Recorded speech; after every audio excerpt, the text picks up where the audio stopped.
iti namine. Namo Vishnu Padaya Krishna Krishaya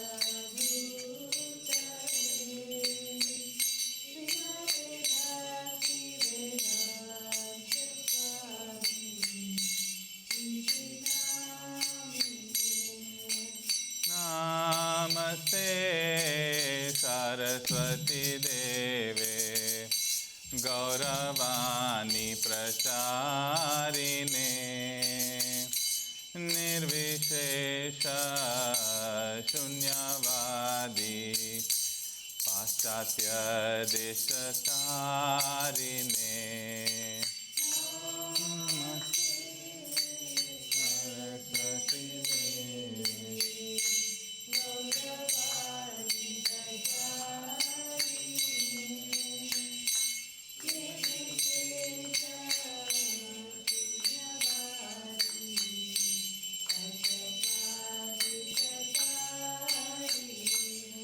Jai Shri Krishna Chaitanya Prabhu Nityananda Shri Advaita Gadadhar Shrivasadi Gaur Bhakta Vrinda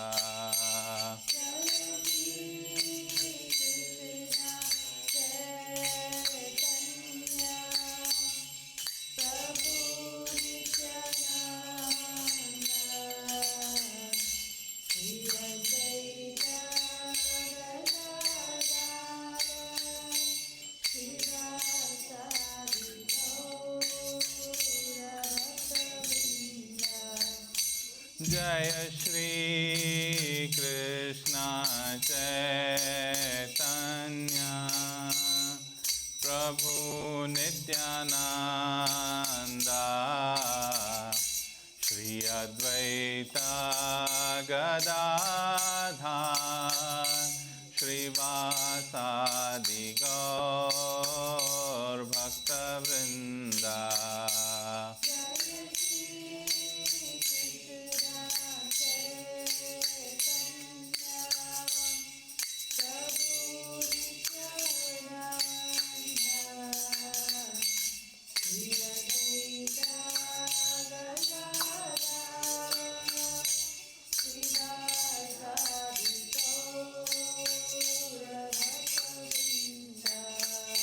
Jaya Shri Krishna Chaitanya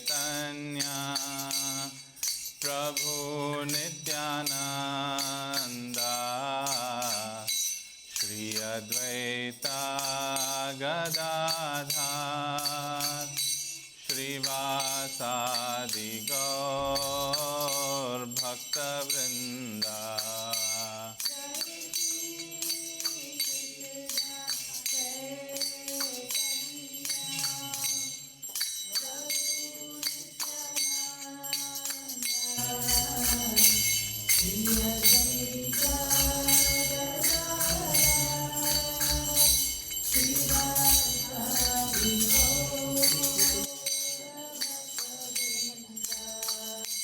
Hare Krishna, Hare Krishna, Krishna Krishna, Hare Hare, Hare Rama, Hare Rama, Rama Rama, Hare Hare.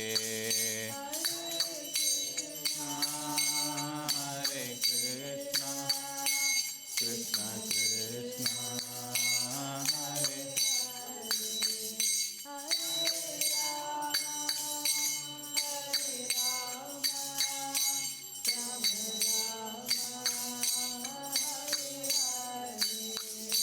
Hare Krishna, Hare Krishna, Krishna Krishna, Hare Hare, Hare Rama, Hare Rama, Rama Rama, Hare Hare.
Krishna, Hare Hare, Hare Rama, Hare Rama, Rama Rama, Hare Hare.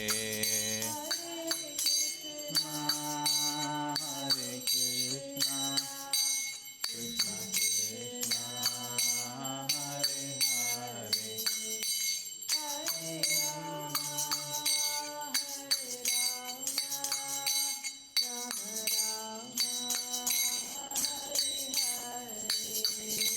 Hare Krishna, Hare Krishna, Krishna Krishna, Hare Hare, Hare Rama, Hare Rama, Rama Rama, Hare Hare, Hare Krishna, Krishna, Krishna Krishna, Hare Hare, Hare Rama, Hare Rama, Rama Rama, Hare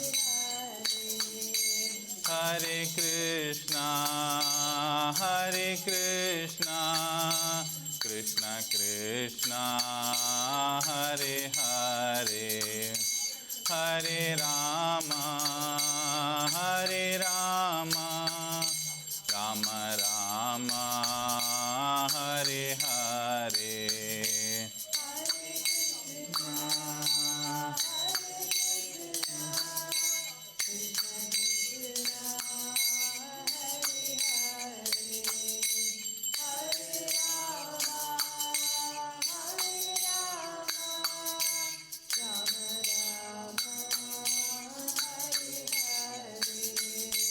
Hare Krishna, Hare Krishna, Krishna Krishna, Hare Hare, Hare Rama, Hare Rama, Rama Rama, Hare Hare.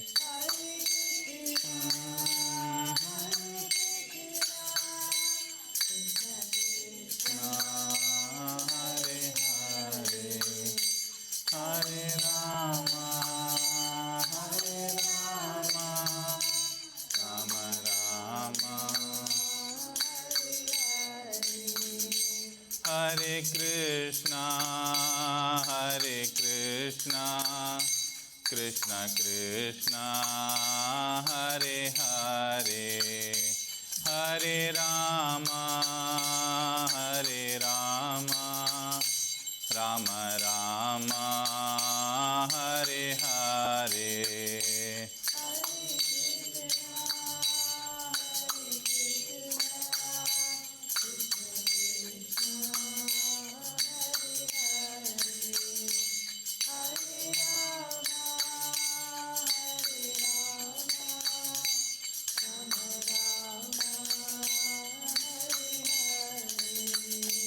Hare Krishna, Krishna Krishna, Hare Hare, Hare Ram, Ram Ram, Hare Hare, Hare Krishna, Krishna Krishna, Hare Hare, Hare Ram, Ram Ram, Hare Krishna, Krishna Krishna, Hare Hare, Hare Ram, Ram Ram, Hare Hare, Krishna, Krishna Krishna, Hare Hare, Hare Ram, Ram Ram. Namaste Narasimhaya, Namaste Narasimhaya, Prahlada Daine,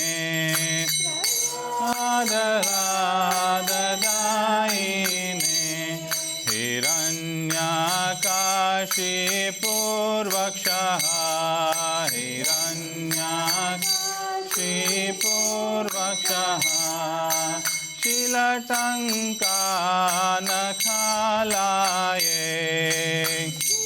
Tanka Nakhalaye Ito Narsimha Parato Narsimha Ito Narsimha Parato Narsimha Yato yato yami tato narsimha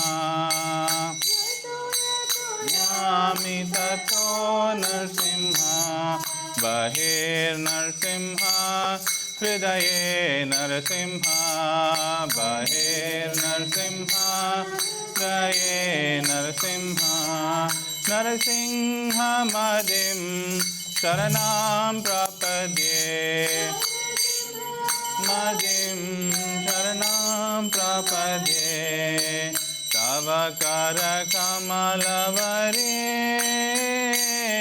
Nakham Adbhuta Shringam Galita Hiranyakashipu Kanubhringam Keshavadhrita Narahari Rupa Jai Jagadisha Hare Jai Jagadisha Hare Jai Jagadisha Hare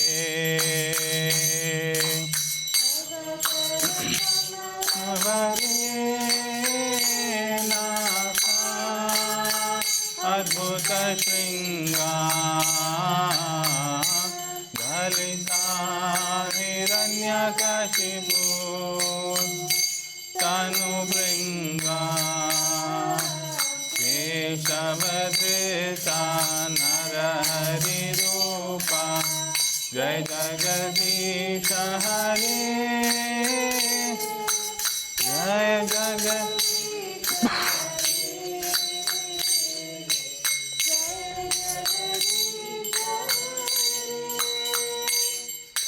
Keshavadhrita Narahari Rupa Jai Jagadisha Hare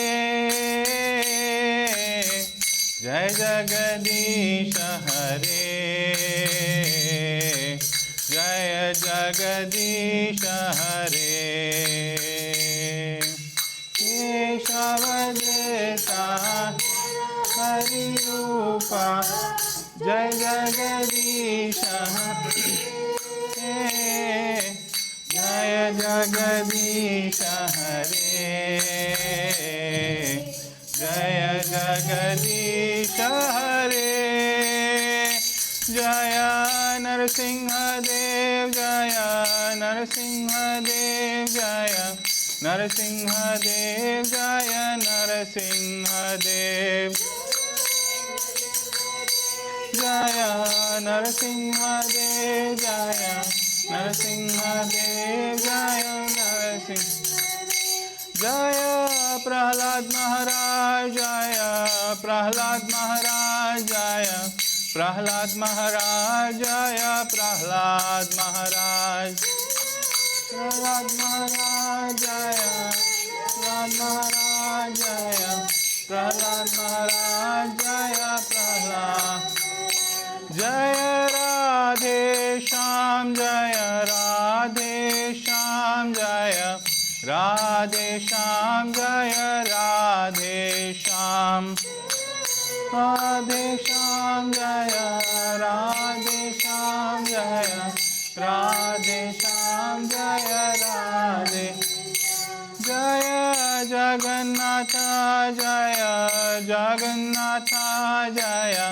Baladeva Mai Subhadra Jaya Jagannath Jaya Jagannatha Jaya Baladeva Mai Subhadra Jaya Gauranitai Jaya Gauranitai Jaya Gauranitai Jaya Gauranitai Gauranitai Jaya Gauranitai Jaya Gauranitai Jaya Gauranitai Jaya Jaya Prabhupada,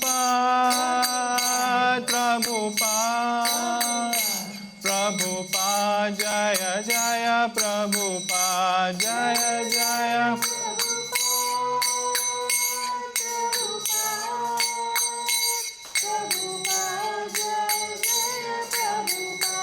Nitai Gaura Hari Bol, Hari Bol, Hari Bol, Nitai Gaura Hari Bol, Nitai Gaura Hari Bol.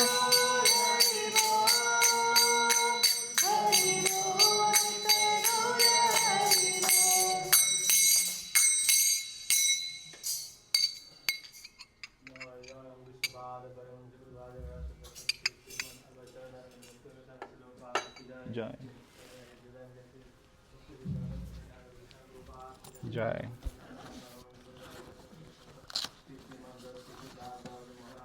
Jai. Jai. Jai.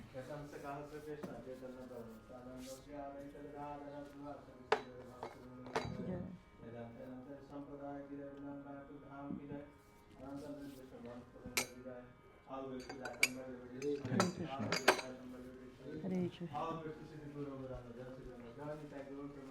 Hari Hari Bol.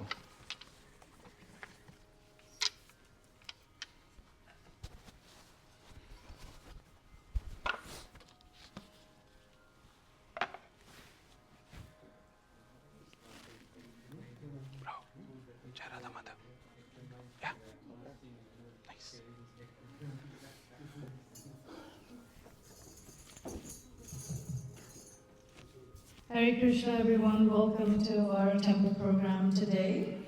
And thank you all for joining us in our wonderful Aarti. At this time, we're going to welcome His Grace Adishyam Prabhu to speak about the value and the importance of Prasadam. Welcome, Adishyam Prabhu.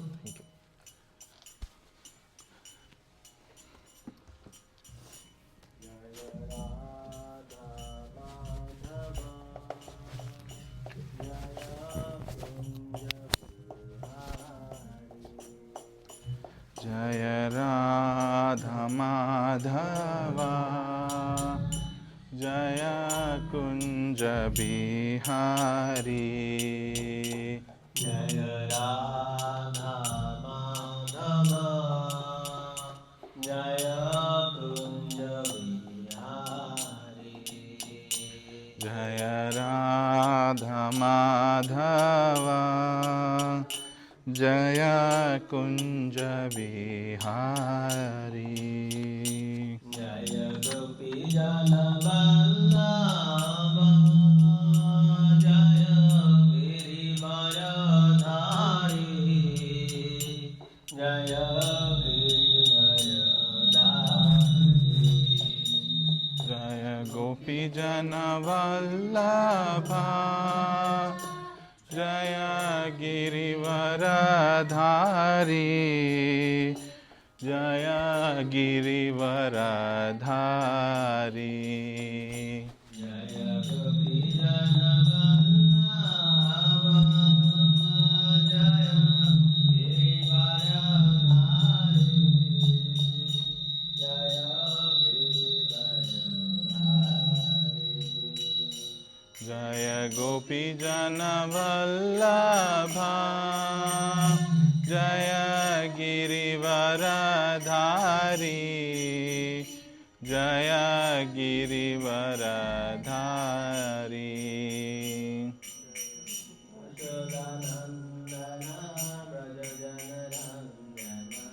Yashodanandana Yashodanandana Brajajana Ranjana,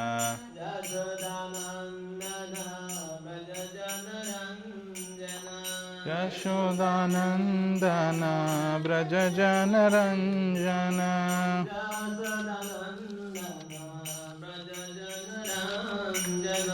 Yashodanandana Brajajana Ranjana,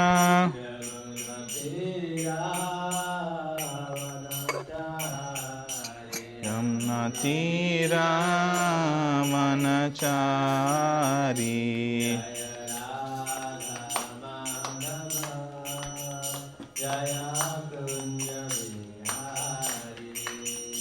Jaya Radha Madhava Jaya Kunja Bihari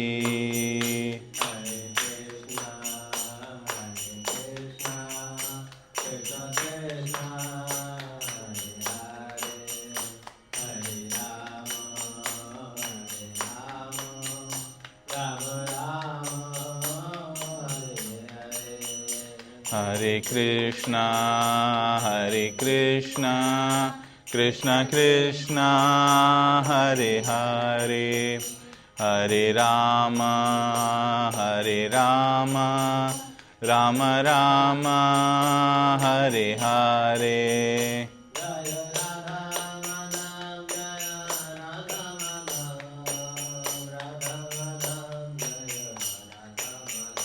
Jaya Radha Madhav, Jaya Radha Madhav, Radha Madhav, Jaya Radha Madhav.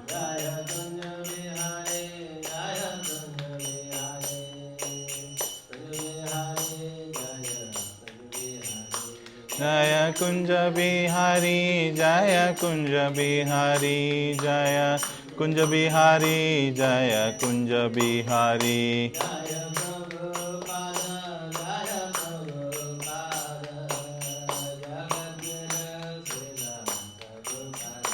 Jaya Prabhupada, Jaya Prabhupada, Jaya Jagadguru Srila Prabhupada.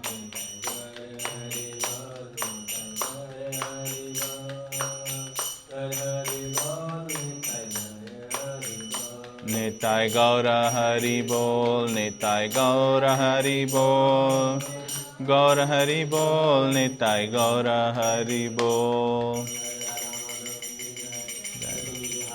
Jai. Hare Krishna, welcome again. We'll start off as always with the Mangalacharan prayers. Om Ajnanatimirandhasya Jnananjana Shalakaya Chakshur Unmilitam Yena Tasmai Shri Gurave Namaha Shri Chaitanya Manobhishtam Stapitam Yena Bhutale Swayam Rupa Kadamahyam Dadati Swapadantikam Vandeham Shri Guru Shri Yuta Padakamalam Shri Gurun Vaishnavamscha Shri Rupam Sagrajatam Sahagana Raghunathanvitam Tam Sajivam Sadvaitam Savadhutam Parijana Sahitam Krishna Chaitanya Devam Shri Radha Krishna Padan Sahagana Lalita Shri Vishakhanvitamscha He Krishna Karuna Sindhu Dinabandho Jagatpate Gopesha Gopika Kanta Radha Kanta Namostute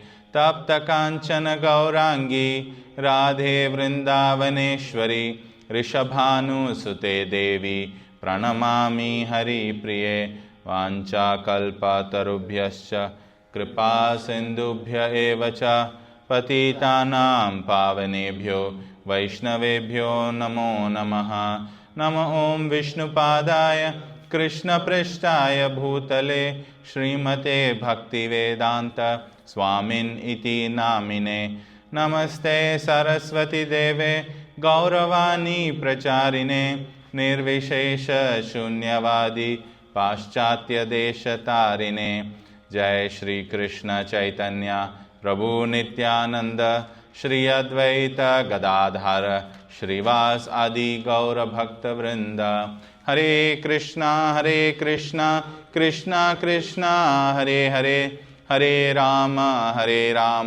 Rama Rama, Hare Hare. So today we'll continue our series. We started with association, then we talked about reading books, then we discussed chanting, and We had a break in between where we discussed glories of Bhagavad Gita, and today we'll continue with the D, diet or prasadam. So that's the focus for today. So I'll read from Bhagavad Gita. This is chapter 3, verse 13. Yagyashishta shanto mujyante sarvakilbishai bhunjate te tva agham papa ye pachanti atmakaranat. Translation: the devotees of the Lord are released from all kinds of sins because they eat food which is offered first for sacrifice. Others who prepare food for personal sense enjoyment verily eat only sin. Purport by His Divine Grace A.C. Bhaktivedanta Swami Srila Prabhupada ki jai. The devotees of the Supreme Lord, or the persons who are in Krishna consciousness, are called santas, and they are always in love with the Lord, as it is described in the Brahma Samhita, chapter 5, verse 38. Premanjana churita bhakti vilochanena santas sadaiva hridayeshu vilokayanti. The santas being always in a compact of love with the Supreme Personality of Godhead, Govinda, the giver of all pleasures, or Mukunda, the giver of liberation, or Krishna, the all-attractive person, cannot accept anything without first offering it to the Supreme Person. Therefore, such devotees always perform yajnas in different modes of devotional service, such as Shravanam, Kirtanam, Smaranam, Archanam, etc. And these performances of yajnas keep them always aloof from all kinds of contamination of sinful association in the material world. Others, who prepare food for self or sense gratification, are not only thieves but also the eaters of all kinds of sins. How can a person be happy if he is both a thief and sinful? It is not possible. Therefore, in order for people to become happy in all respects, they must be taught to perform the easy process of Sankirtana Yajna in full Krishna consciousness. Otherwise, there can be no peace or happiness in the world.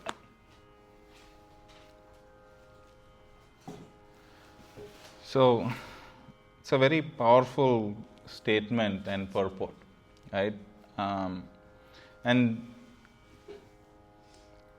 we'll go through each aspect of this verse in different places. But I want to start with the line where Prabhupada says in the purport, others who prepare food for self or sense gratification are not only thieves but also the eaters of all kinds of sins. So let's start there, which is sort of on the most negative front, and then go to more positive aspects, right? Why is Prabhupada saying that those who eat only for sense gratification are thieves? How can that be, right? I'm going for work, or I'm studying, I'm doing something, I'm earning my food. How can that be thievery? I'm paying for groceries. Thankfully, I don't cook, my wife cooks, but still, right? How can that be thievery?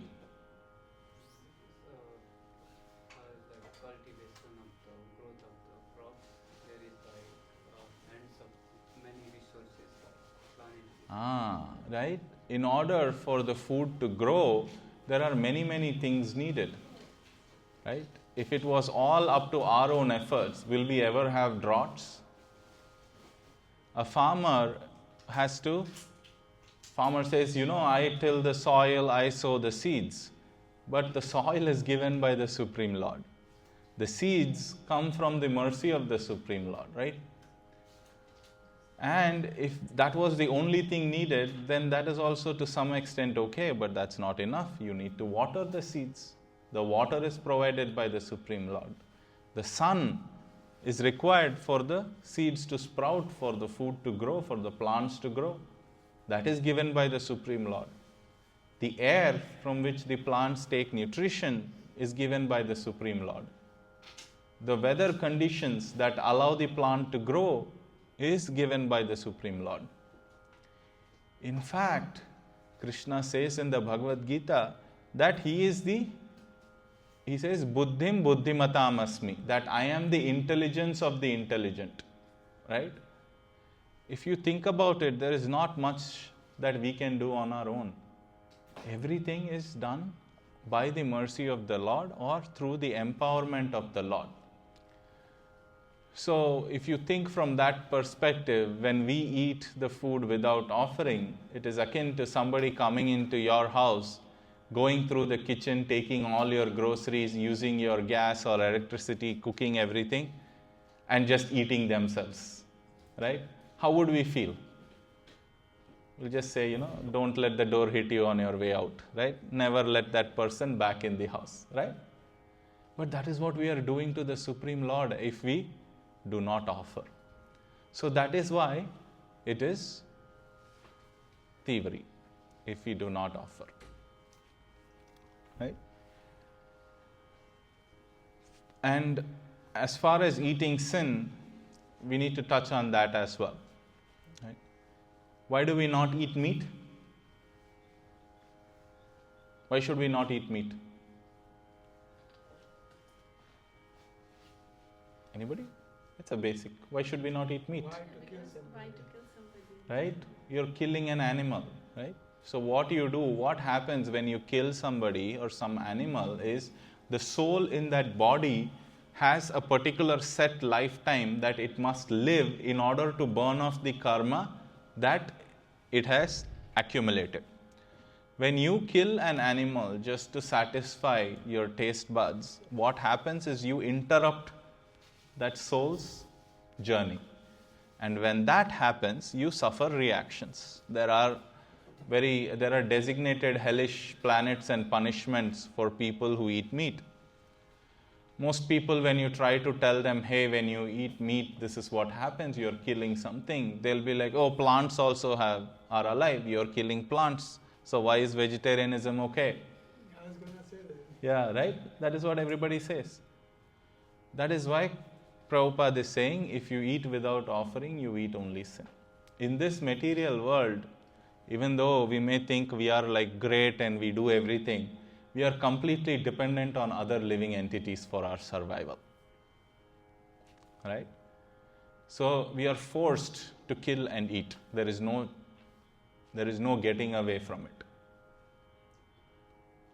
But Prabhupada used to say this. He would say that, when you commit a crime, one crime is to go, pickpocket somebody, and another is to kill somebody. Is there a difference? Both are criminals, but there is a big difference in the type of criminals that they are. So in the same way, you need to do less damage than more. So that is why we are vegetarians. But that alone is not enough. If we are only vegetarians, we still, by killing that plant, we have to take in that reaction.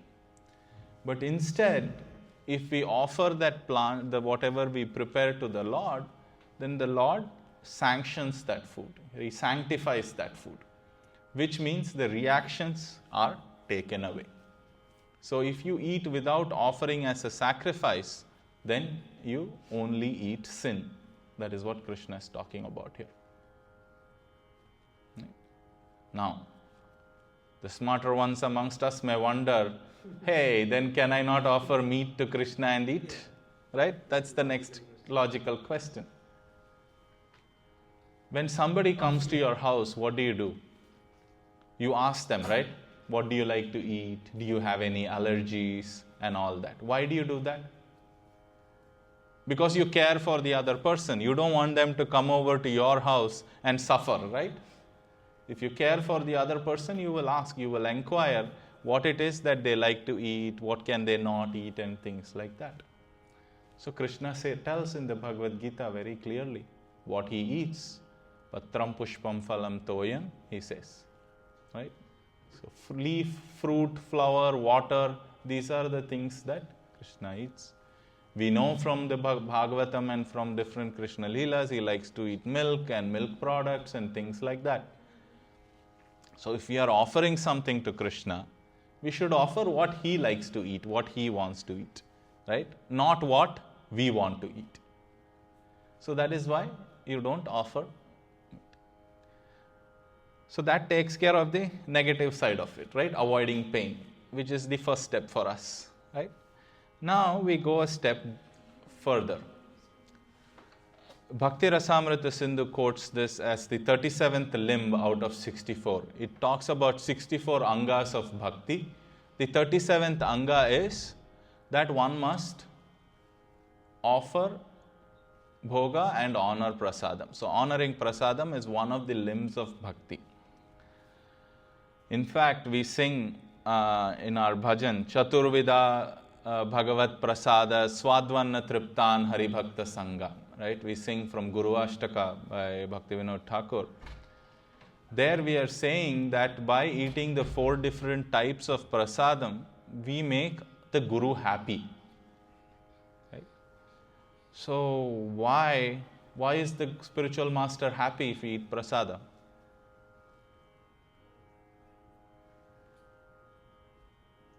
Any guesses? By eating prasad, you will spiritually develop devotion. Nice. Yes. If you eat prasadam, you are honoring Krishna. Right? That is one. But more importantly, it helps you develop. How? It's a process of purification also. Yes, we'll come to that in a minute as well.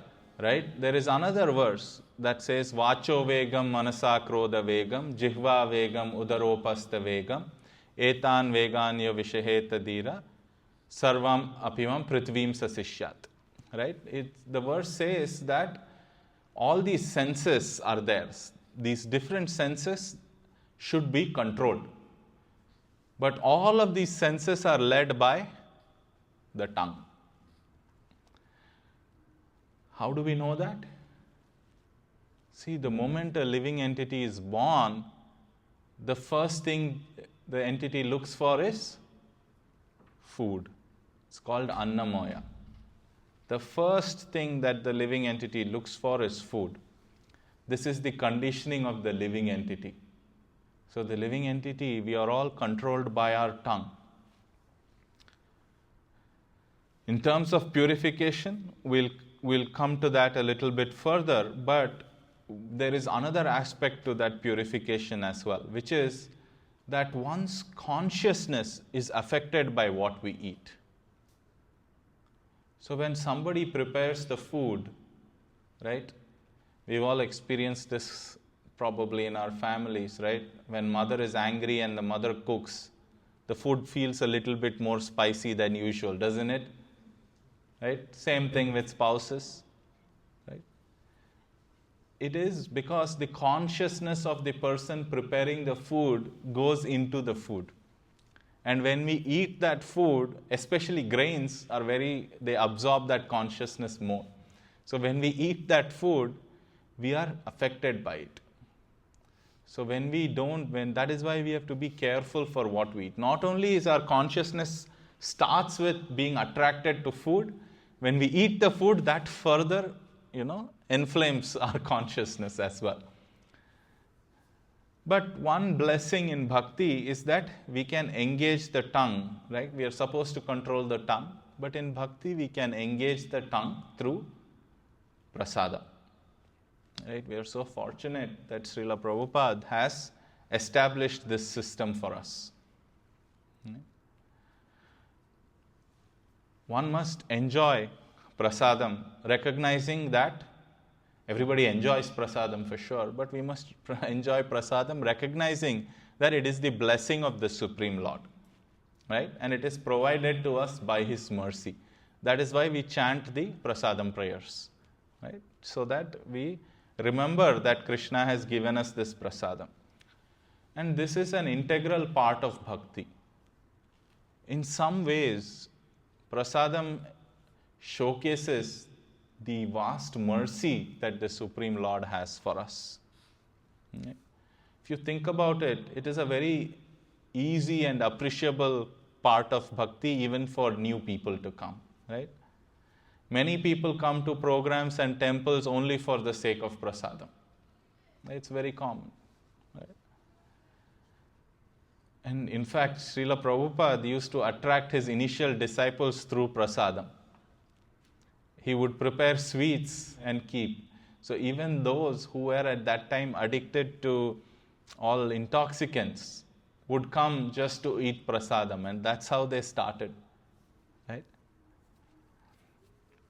But as people continue, and that's okay, as people continue to eat prasadam, their appreciation for Krishna should grow, right? Krishna is giving us such wonderful prasadam. That appreciation should grow.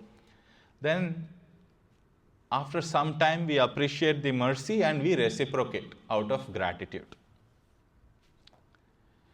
We should respect prasadam at some point, right? First, we may be attracted to it, then we appreciate it, then we are grateful to the Lord, and then we start to respect prasadam. By understanding that prasadam is a representation of Krishna himself. So a devotee, so Prabhupada used to say that one sign of love is attention to detail. Right? You know that, right? It's pretty practical advice. Attention to detail shows that somebody loves or cares about you. So a devotee should not waste any prasadam. We have to even carefully pick up grains that have fallen on the ground. We have to be that careful with prasadam. We should treat prasadam as non-different from Krishna. In the 17th chapter of Bhagavad Gita, Krishna says that any sacrifice or yajna that doesn't conclude with distributing prasadam is considered to be in the mode of ignorance.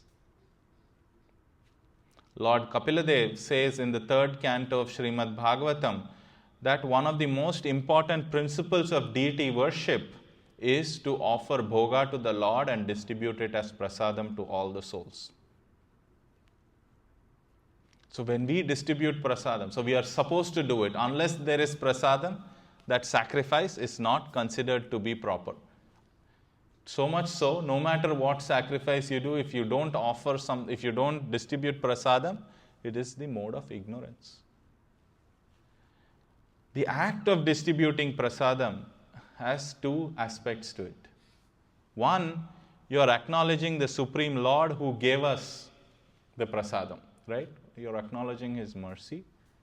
Moreover, by distributing it to others, you are acknowledging the presence of the Lord in them and their relationship with the Supreme Lord as well. Right?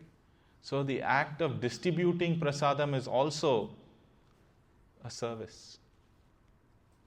Right? And this is the best way to elevate one's consciousness to the level of perceiving the Lord in everybody. So I'll read from the purport of Bhagavad Gita 3.11, where Srila Prabhupada writes, performance of sacrifice has many side benefits, ultimately leading to liberation from material bondage. By performance of yajnas, all activities become purified. As it is stated in the Vedas, by performance of yajna, one's eatables become sanctified. And by eating sanctified foodstuffs, one's very existence becomes purified. By the purification of existence, finer tissues in the memory become sanctified. And when memory is sanctified, one can think of the path of liberation.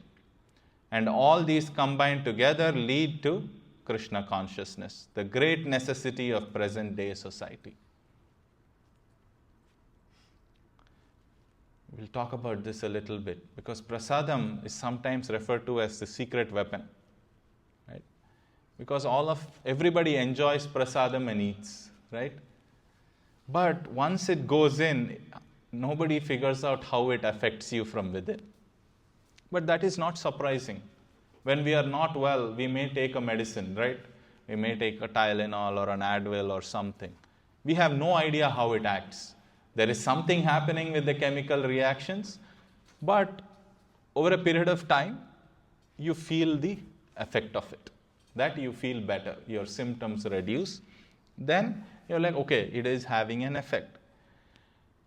In the same way, we may be stuck in complete material perception of life, restlessly lusting over material objects. But once prasadam enters our body and keeps on doing that, gradually we will see that there is degeneration of anger. You don't feel envy anymore. Your lust from our hearts will go away. Prasadam has this effect of purification. There is a wonderful pastime about to showcase the power of prasadam. So one time Srila Ramanujacharya was taking bath outside the banks of the Kaveri river. Once he came out of his bath, a few pujaris ran to him and offered him some prasadam. So Sri Ramanujacharya honored the prasadam and he washed off his hands in the river. When he did that, the remaining particles of prasadam that were in his hands started flowing down the river, right? And immediately some fish came and ate that. The fish, and all of his disciples were watching this, right? The fish came and grabbed the remnants of this prasadam. When they grabbed the remnants of this prasadam, suddenly they saw all the fish suddenly glow bright, and they took the four-armed form of Narayan and went back to the spiritual world. Now all of his disciples immediately started taking off their clothes. They're like, okay, I'm diving in. I'm done with this material world. I'm diving in. Just as they were diving in, Ramanujacharya stopped them and said, no, the river has nothing to do with it. It is the effect of prasadam. So then the disciples are wondering, what is this? We are eating prasadam day and night all the way up to our nose. Nothing is happening to us. These fishes ate 2 grains and they became liberated. How is this possible? What is wrong? Why are we not getting that? When will we get our 4 hands and leave this material world, right? And they were like, the fish didn't do any sadhana at all. That also we are doing, right? This is not fair, right? That was their reaction. So then Ramanujacharya replies that the fish has certain advantages over the devotees. And he stated 2 main reasons. First, the fish never offends prasadam. The fish eats whatever is given. No complaints, no offense. So it honored the remnants of the Lord as soon as a few pieces of rice came its way. Right? Fish doesn't demand a variety of courses like we do. Right? Then, so Ramanujacharya said, anyone who offends prasad will not get the full results of the prasad. Shastra has a way of balancing its injunctions. There are many examples like these, right? Where I can say the one that always troubles me or always I have in the top of my mind is chanting, right? Just one time chanting the Lord's name, just one time is enough to liberate, right? It was enough for some people too, right? According to Srimad Bhagavatam.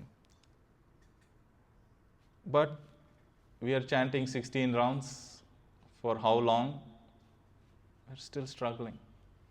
Prasadam is similar, right? There are shastric injunctions, but there are balances to it as well. You have to meet certain conditions, then it will have its full impact. It will still have an impact, but it won't be as much as it could be, right? Then the second reason, he also says that while eating prasadam, if we think that salt is not enough or something is like this, like that, then it is a clear indication that we are not conscious of the prasadam. We are more conscious of the taste and pleasure it gives to our tongue than we are of the prasadam. Because then the other reason is that the fish was totally dependent on the prasadam. So when that total dependence on prasadam comes, that becomes qualified to, the fish became qualified and eligible to receive the Lord Vishnu's mercy. Because we, if given a chance, explore alternatives, don't we all? The fish doesn't do that. Now this prasadam was especially more powerful So when prasadam is offered to the Supreme Lord, the actual plate that is offered to the Lord is called Maha, right? Mahaprasad. When that offering is, or when that prasadam is honored by a pure devotee, then that is called Maha. It is a common word that we use in ISKCON. And the scriptures actually mention that there is a special potency to having the prasadam that was honored by a pure devotee. It has very, very special significance. So in this case, the fish got that, right? Because Srila Ramanujacharya honored it, and that is why that is very special. Sometimes if you notice when the spiritual masters of ISKCON come to take prasadam, there are people always eyeing the plate to see once he's done, then everybody takes it and distributes it. It is a very eager thing for most disciples because of that power. So that is the power of prasadam. It can liberate you from just one bite. But it has to be taken with the right consciousness. If it is taken with the right consciousness, then it can immediately take us back to Godhead. Okay? So the benefits of eating prasadam, it nourishes the body, not only physically but spiritually. Many people say, all these ISKCON people, Hare Krishnas, they don't do any charity or something like that, right? But that is not true. Because Prabhupada gave an injunction. Nobody around the radius of a temple should go hungry, he said. Most of the temples outside of India, of course, right? Most of the temples outside of India, they distribute prasadam pretty freely. Because not only does it nourish the body, it nourishes the soul. I've been going to the ISKCON Detroit temple for a while now, and every time we go, there is a big crowd that comes at 6 o'clock after the lecture is over. They come, they eat the prasadam and they go. But as I noticed, they keep coming like that regularly every Sunday, but after a period of time, they start coming for the class. Prasadam does have an effect. We may not see it immediately, we may not see it directly, but it is working. Just like a medicine within our body, it is working. Many times I've heard other devotees say this, why did we come into association with all of this philosophy? Who knows, we may have eaten a mouthful of prasadam that somebody offered some birth before. That is why we got the fortune of being associated with this bhakti. Right? Prasadam also erases past sinful reactions. It affects not only our current consciousness, but the past sinful reactions. Prasadam immunizes us to the contamination of material nature. One of the things is if we take exclusively prasadam and don't eat anything else, then our consciousness will become purer and purer. And you will feel the difference. If you have been eating prasadam for a while, when you eat out, you will feel a difference in how it affects the consciousness. Initially, when you don't, it won't matter. But when you have not eaten out for a while, then you eat out, suddenly your mind becomes a bit restless. It affects your consciousness quite a bit. Prasadam also, as it not only does it immunize, it helps counteract existing material infections in our heart. The lust, envy, anger, all of that is slowly cured by prasadam. And it helps us progress in self-realization. Because the scriptures say, right, there is as you eat, whatever prasadam you honor, it will have an effect on you. And it will help make progress in self-realization. So I'll pause here. Any questions or comments? I have two questions. Yes. First question is, we we honor the prasadam, right? Yes. How do we know Krishna has accepted our honor? Ooh, very nice question. There are, I think of it in two ways. The first one is when we offer the food, when we offer bhoga, the mantras that we chant, we start with chanting the Guru mantra, right? Either Srila Prabhupada or you're initiating, you start with that. Then you chant Gauranitai, right? Nityananda, and then Krishna. So the process is, because we are not qualified to offer. What qualification is needed to offer? What qualification is needed to offer food to Krishna? What does Krishna say in the Bhagavad Gita? Anybody? Faith. Huh? Faith. Faith, okay. The pure heart, yes, I want a little bit more. Love, right? You start with faith, you purify your heart, and eventually you get to love, right? Very nice. All three of you answered in a sequential way. That is cool. So Krishna says that patram pushpam phalam toyam, he says yome bhaktya prayachati. That one who, you can offer a leaf, a fruit, a flower, but offer it with love. That is where our problem is, right? The root of your question, Prabhu, is that we don't have love for Krishna, so why will Krishna accept the food? That is why we chant Guru's mantra first, then Chaitanya Mahaprabhu, who is Mahavadanyaya, the most merciful. And because it goes through that disciplic succession and that chain, Krishna is sure to accept. We should not be proud of ourselves, but we should have complete and firm faith that the disciplic succession is the transparent via medium from the Supreme Lord. So when the Lord's devotee says, okay, my disciple is offering this, please accept, Krishna will accept. He will do anything. He is Bhaktavatsala. He will do anything for his devotees. Even offering Aarti to first actually. Yeah, even offering Aarti, that's right, Prabhu. Even offering Aarti, you start with offering to Prabhupada and go. That is the same purpose. They will offer on behalf of Us. That is the same. If we have, so that is why we know that Krishna accepts. He says in the Bhagavad Gita, he will accept. That is one. The second is because we are offering through the Guru Parampara, they have love for Krishna. So with these two, the conditions are met and he will accept.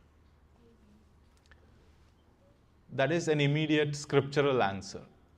The next one is, over a period of time, if you keep eating the prasadam, you will feel the effects of it, then you will know. Right? Our faith is not meant to be blind faith. You are meant to try, apply, see the effects, have more confidence. Okay, I like it, let me do some more. And keep doing over a period of time, and that virtuous cycle builds on itself. Then you have that firm faith. Is that okay? Yeah. Next, you had two questions, Yeah, right? the second one is a little more troubling me actually. It says, Krishna says in Bhagavad Gita, you should eat the food that is prepared only within the 3-hour period, right? So that, how can we, in this part of the world? Yeah, I know. It is so what we tend to do is that whatever we are offering to the Lord, we want to cook and immediately offer. Yes. Right? Okay. That is one way where we meet that condition. But it is impossible in this, let's put it different. I shouldn't say impossible, I should say it differently. With our current consciousness and our level of purity, it is impossible, right? With our work and everything. So we have to compromise somewhere. And that 3-hour window is a fair compromise for most people. It is not ideal. It is not perfect. But that is how we have to.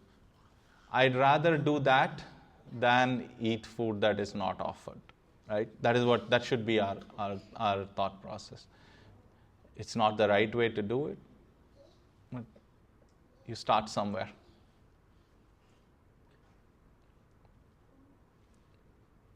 Thank you, Prabhu. Yeah, thank you. Good questions. Yes, Prabhu.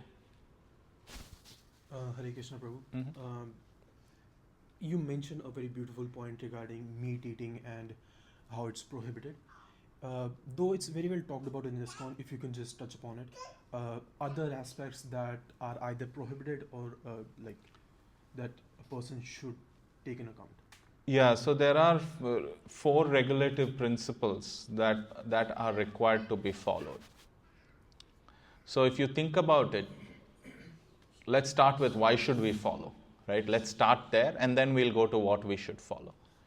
All of us have troubles in our lives, right? Our mind doesn't stay or do what we want to do. We keep getting distracted. We keep getting dragged in various directions. So much so we sometimes behave in a way that is not our real nature, right? When we get angry, we do something that we are not supposed to do. And that the scriptures explain is from the effect of the 3 modes of material nature. Mode of passion, mode of ignorance, and mode of goodness. So when we come under the mode of passion, we get very angry and very restless. The mode of ignorance, we are very lethargic, we don't want to do anything, we feel lazy. That time we are under the influence of the mode of ignorance. When we do good things, when we are thoughtful, introspective, we are under the effect of the mode of goodness. These 3 are constantly affecting us. That is why we are called conditioned soul. When we are in a diseased condition, the doctor says, avoid this and do that. Right? Why? If we do that, you will come out of the diseased condition. If we follow that, we will come out of the diseased condition. In the same way, in this material world, we are under this conditioned influence of modes of nature.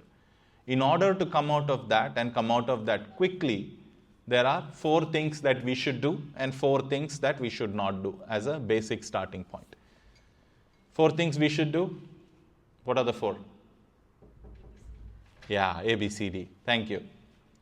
4 things that we should not do is, we should not eat meat, we should not take any intoxicants, we should not do any gambling, and no illicit sex or sex outside of marriage. These are the 4 conditions. Because these 4 activities, when they are done, they affect us a lot.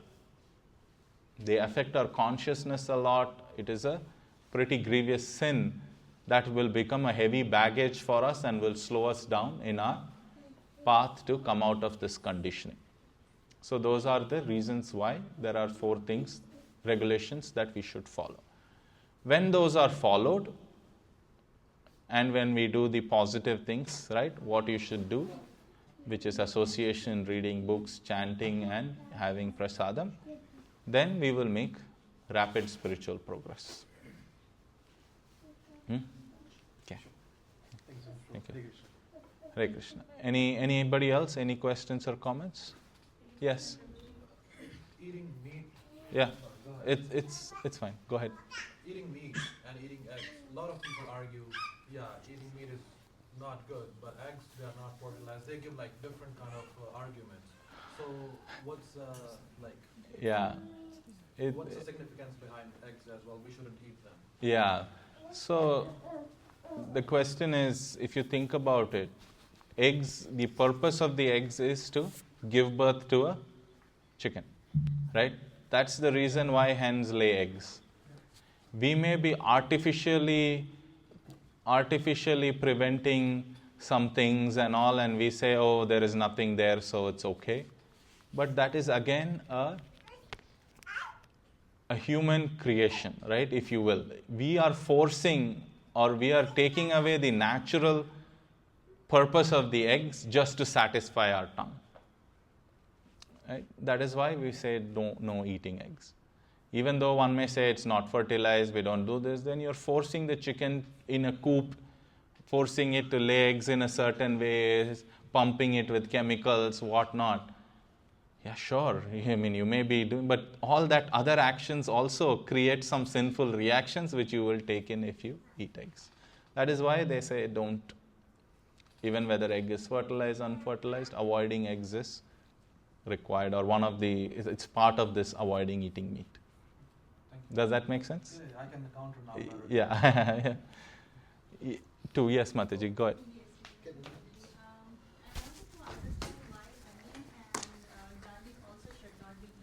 Yeah. That's a common question. After the eggs, or along with the eggs, that is the other common question is, why should we not eat onion and garlic? So, as I was talking about the modes of material nature, in the later chapters in the Bhagavad Gita, Krishna will talk about these three modes and he will describe. These modes are basic building blocks of this material world, and they subtly influence our actions. So much so that Krishna says all actions are actually done by the modes. Krishna says in the Bhagavad Gita. But in those three modes, the mode of goodness, passion and ignorance, everything in this world is divided across these three modes. Food is similar. Food in the mode of goodness, food in the mode of passion, food in the mode of ignorance. So food in the mode of passion is very spicy, very salty food. It's in the mode of passion. If you eat spicy food, you may notice that the way you act becomes a little bit more aggressive. Right? Food in the mode of goodness is one of the things is less than 3 hours, right? In the mode of goodness, one of the things is less than 3 hours. There are the food tastes relatively doesn't incite you into anything. It should be calming, it should be nourishing, it should be juicy, tasteful. That is food in the mode of goodness. Foods in the mode of ignorance, onion, garlic and mushrooms come under these. And the reason for that is they are grown in very dirty places. Because they are grown in like a swamp, in that places, the qualities that they have are considered to be the mode of ignorance. So these three, onion, garlic and mushroom, if you eat, you're welcoming the influence of mode of ignorance on you.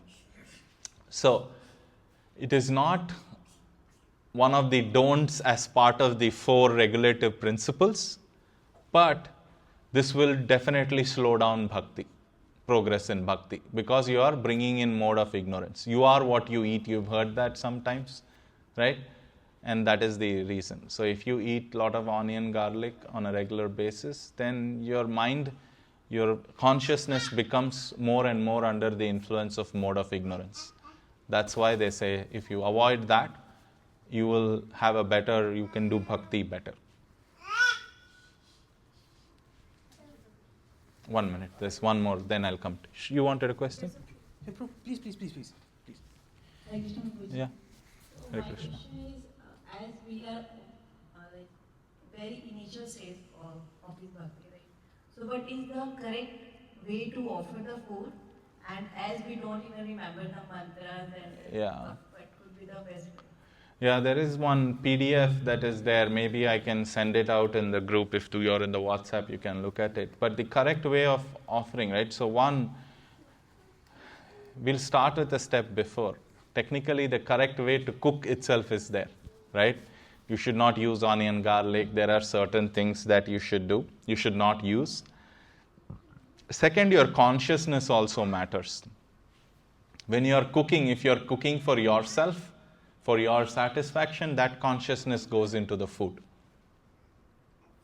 Instead, if you are cooking, when say, okay, I am cooking for the Lord's pleasure, this is for the Lord. What that does is, it brings the food instantly into the mode of goodness. Once it's offered, it becomes even beyond the modes, but it brings it instantly to the mode of goodness. Second is that where the act of cooking becomes bhakti. If you are consciously cooking for the pleasure of the Lord, then that becomes bhakti, right? And then for offering, you chant Prabhupada's mantra 3 times, then you chant Gauranga Mahaprabhu's mantra 3 times, and then you chant Krishna's mantra. So there are specific mantras. Even if you don't chant the mantras, you can chant Hare Krishna Maha Mantra and offer, right? It is not very complex. One thing that you can do is print it out. Print out the mantras and keep it next to your altar. So whenever you have to offer, hold it. And because once you place the thing, your hands are free. You can hold it and read it. That is a common way that most people start off. Once you do it for a month or so, you will remember them. They are not that complex. They are pretty easy. Right? So consciousness has to be good from the beginning, right? Ideally, if that can be taken even further, if you can go buy groceries with that mindset, for if you are working, you can work with that mindset that whatever money I get, I will use this money to buy something and offer to the Lord. Then every action that we take becomes bhakti. That is the beauty of prasadam, right? That small act, just 5 minutes or 2 minutes offering it to the Lord before we eat, it's not much trouble. But by acknowledging that you gave me all of this, by your mercy, these vegetables have grown, all of these ingredients came by your mercy. So thank you so much, I'm giving it to you. Krishna doesn't need it, right? He is only giving us all of this. But when we do it, that act of love, Krishna appreciates. Just like us, when we are children or our children, they take all the resources that are there in the house, they make some card and give. It affects us a lot, right, as parents. Why? Does it have any monetary value? No. Who bought the cardboard? Who bought the sketch pens? Everything comes with our money. But still, when they do it for us, our heart melts. That the child thought of me, acknowledged me. That is the feeling that Krishna will have if we offer to him before we eat. So offering to the Lord is for our benefit. It is not for his. He doesn't need the food. We need to offer to him. Krishna says in the Bhagavad Gita, Yad karoshi yad ashnashi yad juhosi dadasi yat. He says, whatever action you do, whatever food you eat, whatever sacrifice you do that, O son of Kunti, as an offering to me. Why? Not because he wants it, because by offering to him, all of our actions leading up to it become bhakti. We get no reactions. And when we eat the remnants of that offering, we are relieved from our sinful reactions. Yeah. Somebody else had a question. Yes, Prabhu, you had a question. I just was able to comment just for the acid, onion and garlic. I have heard from the research that it contains lots of acid metabolism and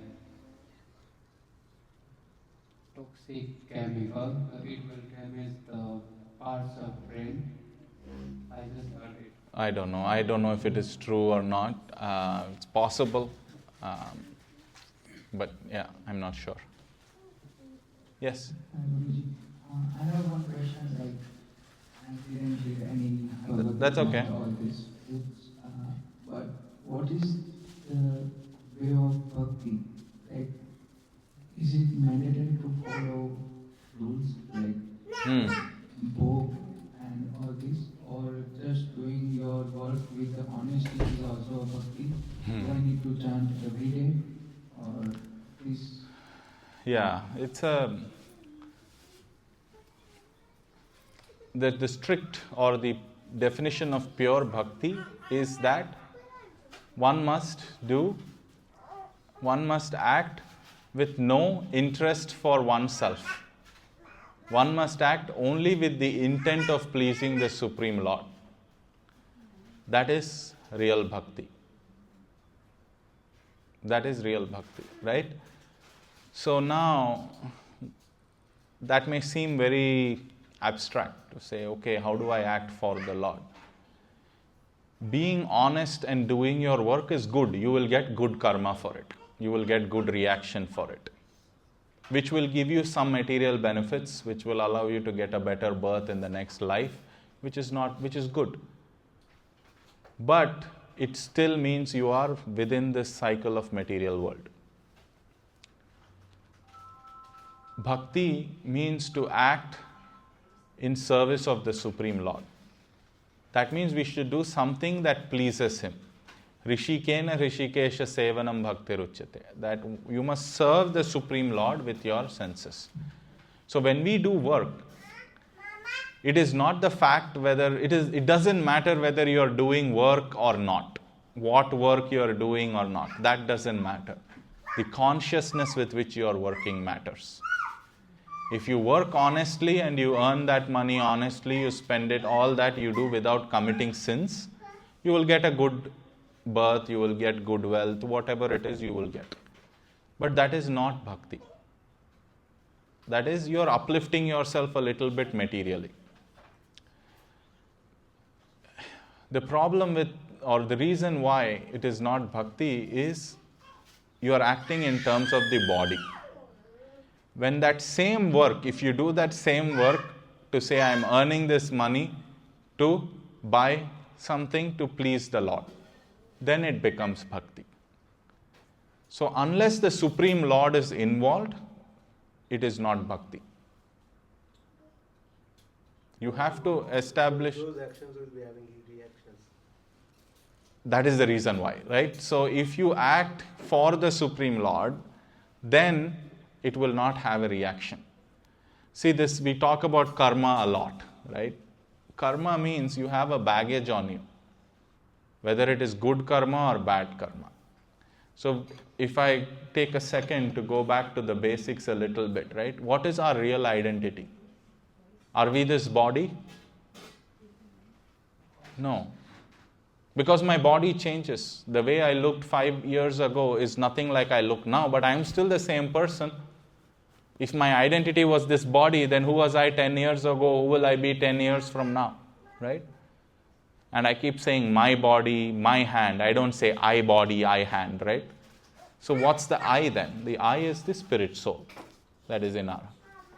So any action that doesn't concern the spirit soul creates a reaction.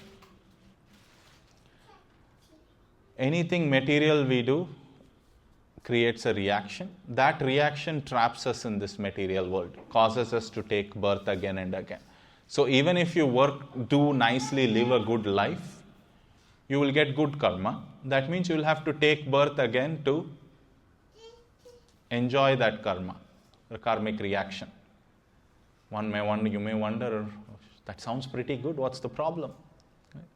The problem is there is nothing completely good in this world. Do we agree? Whatever it was that you thought would give you pleasure and you worked hard and gotten it, did you get the pleasure that you expected?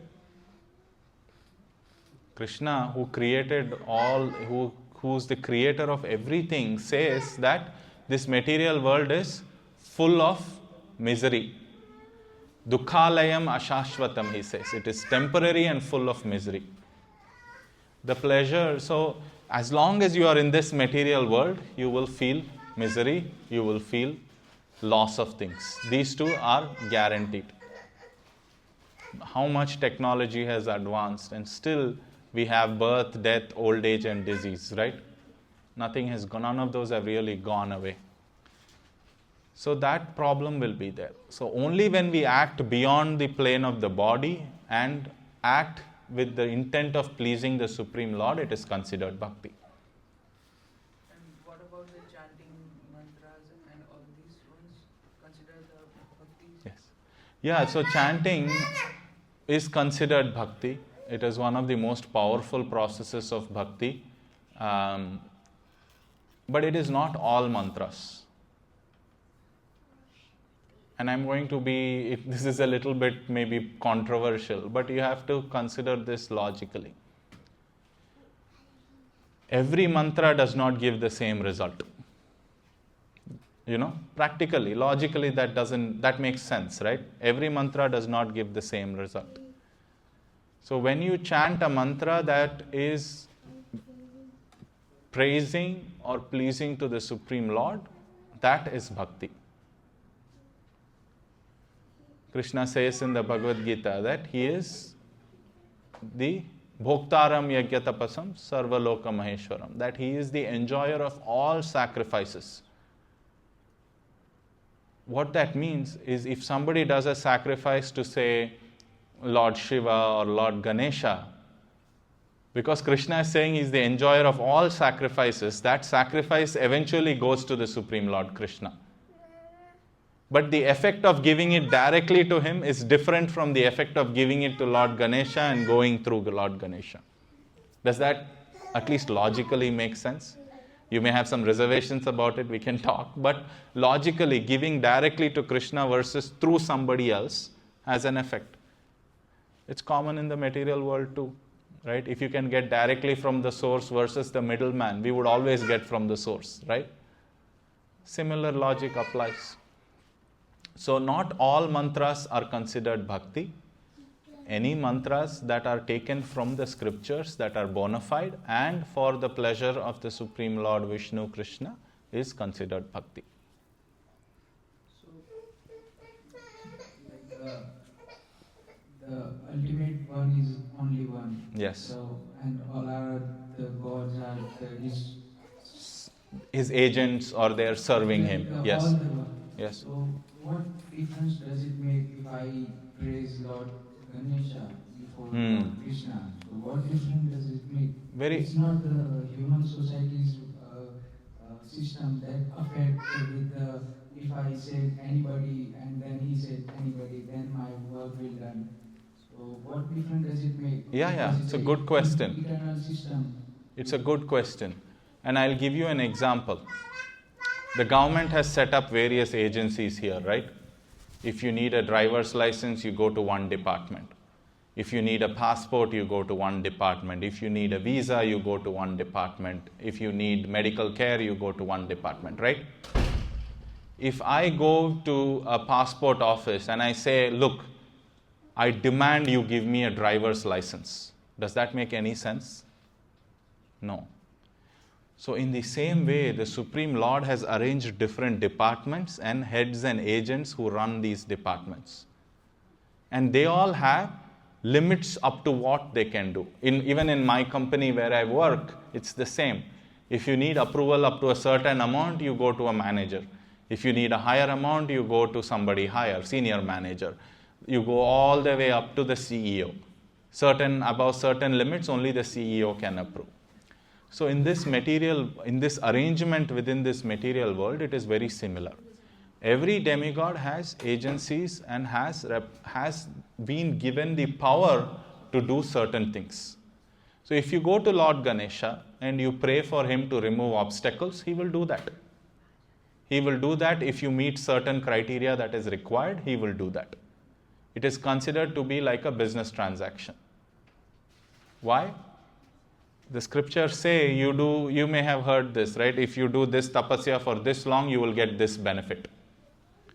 That is like a shopkeeper's transaction. If you have the right amount of money, you will get whatever object you want to buy. The shopkeeper doesn't care if that object helps you or hurts you or anything like that. But if you want to get out of this material world, to give you an example, who can untie you if your hands are tied behind your back? Who can untie you? Only one whose hands are free, right? So in the same way, if your ultimate objective is to get complete eternal happiness, then you should go to somebody who can relieve you from this material world. And that only the Supreme Lord can. Why? Because Lord Ganesha himself is limited to this material world. And this is very clearly explained in the scriptures, that he is limited to this material world. All the way up to Brahma, Krishna says in the Bhagavad Gita, he says, Abrahma bhuvanan lokal punaravartino Arjuna. All the way up to Lord Brahma, if you go wherever you go, you will have to take birth again. There is no doubt about it. So if your intent is to become freed from this material world and experience real happiness, then you have to go to the Supreme Lord. And again, like I said, if you compare materially, it's the same.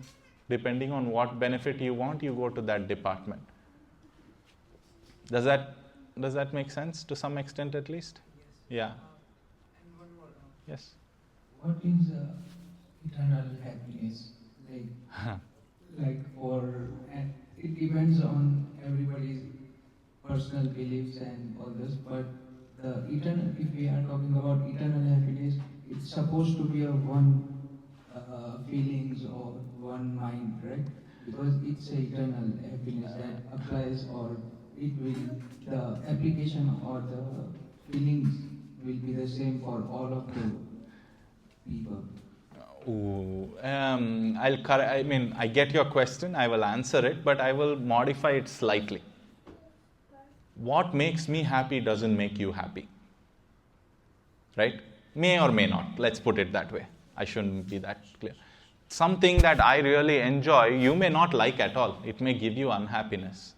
So eternal happiness does not mean it's the same for everybody. There has to be enough variety, there has to be enough enjoyment that you with your nature will enjoy it eternally, I will enjoy it eternally, everybody will enjoy it eternally.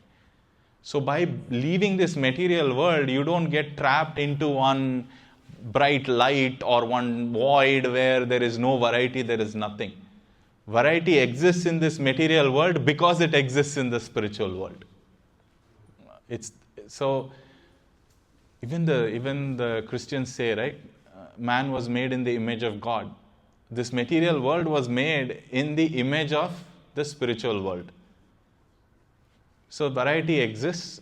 What makes me happy need not make you happy, so there is variety. Now, why eternal happiness? How to achieve eternal happiness? As long as we are trapped within this material body, right? Our real identity as the soul, its constitution is called Sat, Chit and Ananda. Sat is eternal, Chit is full of knowledge, Ananda is full of bliss. That is our real identity, that is our true nature.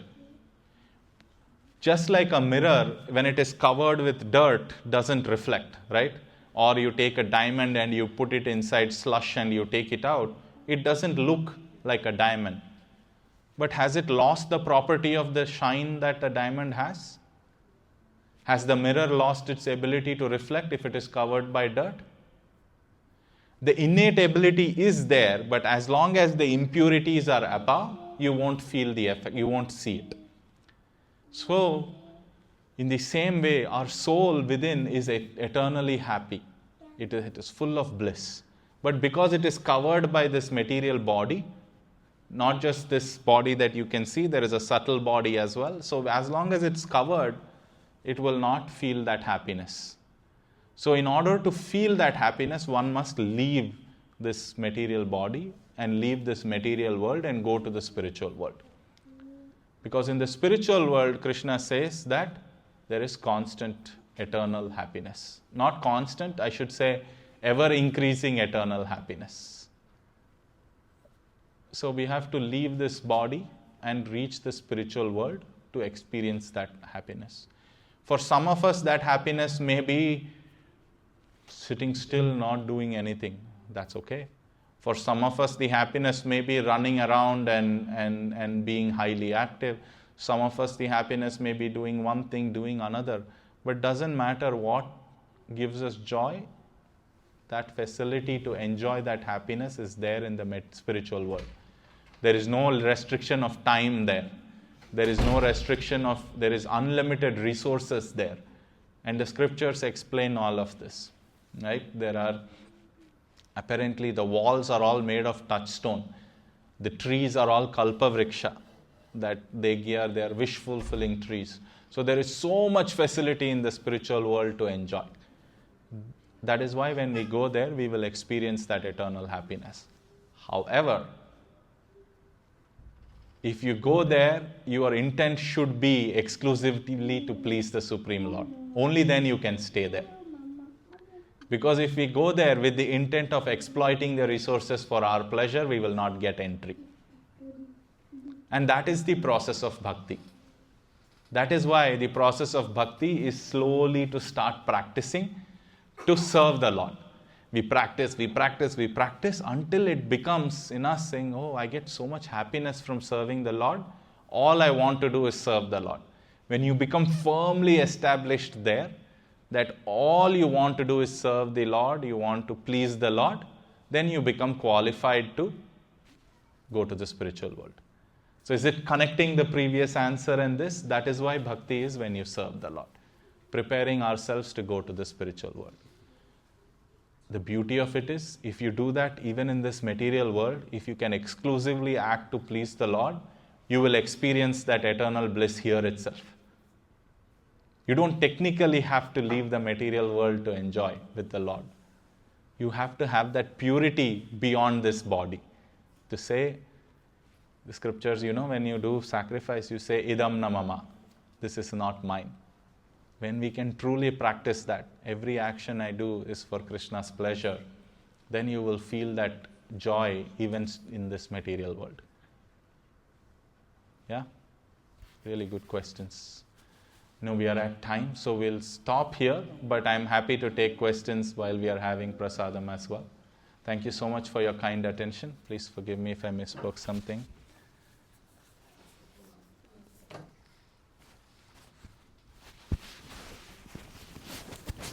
Thank you, Adishyam Prabhu, for such an enlightening Vedic discourse as usual. And some great questions. I see quite a few newcomer faces in our temple program today. So we'll start with, so what we typically do is we have all the newcomers introduce themselves to the rest of the congregation. So we'll start with Prabhu, yourself. If you could just say what your name is, how you found out about us, and what your experience has been. My name is Rishikesh, and I found out about this program by my friends. Should I just speak? No. Okay. Yeah, I found out about this program through my friends. I actually didn't know that this program was important. I wasn't expecting it to be like sort of like visiting a temple. This program was really good, and I gained a lot of knowledge with it, which I didn't have previously. So yeah, that's that. Yeah, welcome to Hare Krishna Prabhu. Please introduce yourself. My name is Jeet, and I found out this program because of my friend Hardik, and I was also like, my feeling, I thought about that, like this is some kind of temple that we are visiting it, but I didn't know about that, like this is a Q&A type and very knowledgeable like discussion type thing, and I am very grateful to attend this program, so thank you. Jai, welcome Prabhu. Yes, Prabhu. Please introduce yourself. Very well. My name is Aarti, and I've been living in Windsor. It's been a while, and I work like as a volunteer at Hindu temple. So it's been a long time I'm working there. So it's new aspects of our religion, Just I have been following ISKCON for a long time, but just want to visit and then get the gyan, right? And then brought some friends as well. Hare Krishna. Jai Prabhu, welcome, and thank you for bringing friends along. That's great. Hare Krishna Prabhu, please introduce yourself. Hare Krishna, myself Rishi. So we were actually visiting the Detroit temple. My friend told me that we have been in Windsor also. So it's the first time we are visiting this temple, and it's lovely here. Listen to Guruji. And after so long, usually I read Bhagavad Gita in my language, but this time the Q&A section is good for me. I learn a lot of stuff, and I improve myself also from this thing. Thank you, Hare Krishna. Jai, welcome Prabhu. Prabhu, I think this is your second time, yes. Not exactly new. I don't see any other new faces, but this is a temple program, and what you just experienced is the Vedic discourse portion of our temple program, where Prabhu or anybody on the Vyasapita, basically the speaker, gives their knowledge about a particular topic, and Prabhus like you get a chance to ask questions and, enlighten yourself with anything that you're curious about. So great questions today, and welcome to our temple program. We do this every Saturday between 4 p.m. and 6 p.m. So we'd love to have your association every single time. And before we honor Prasadam today, which is typically the best part of our program generally, and more so today, Prabhu, if you can... Yeah. There's a prayer that we chant showing gratitude for the prasadam, so we'll chant that. Mahaprasade Govinde Nama Brahmane Vaishnave Swalpa Punyavatam Rajan Vishwaso Naiva Jayate Sharira Vidyajal Jodendriye Tahe Kal जीवे फले विषय सागरे तार मध्य जिह्वाति लोभोमय सुदुर्मति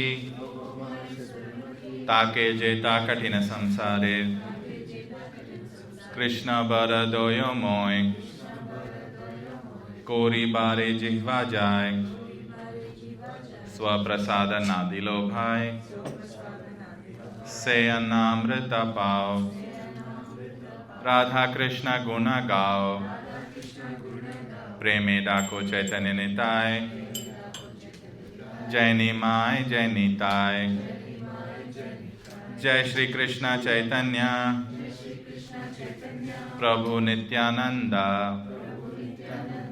श्री अद्वैत गदाधर श्रीवासादि गौर भक्त वृंदा हरे कृष्णा कृष्णा कृष्णा हरे हरे हरे राम राम राम हरे हरे महाप्रसादम की जय. Can please go and take prasadam. Cutting of Rishi Mataji's birthday in advance. Ah, nice. I didn't know that. Almost energy, but we are just doing a cake cutting ceremony in advance. So, Hare Krishna To you. Hare Krishna To you. Hare Krishna, Hare Krishna to you. May you never take birth again. May never take birth again. May never take birth again. Hare Krishna to you. Yeah. Can you come on?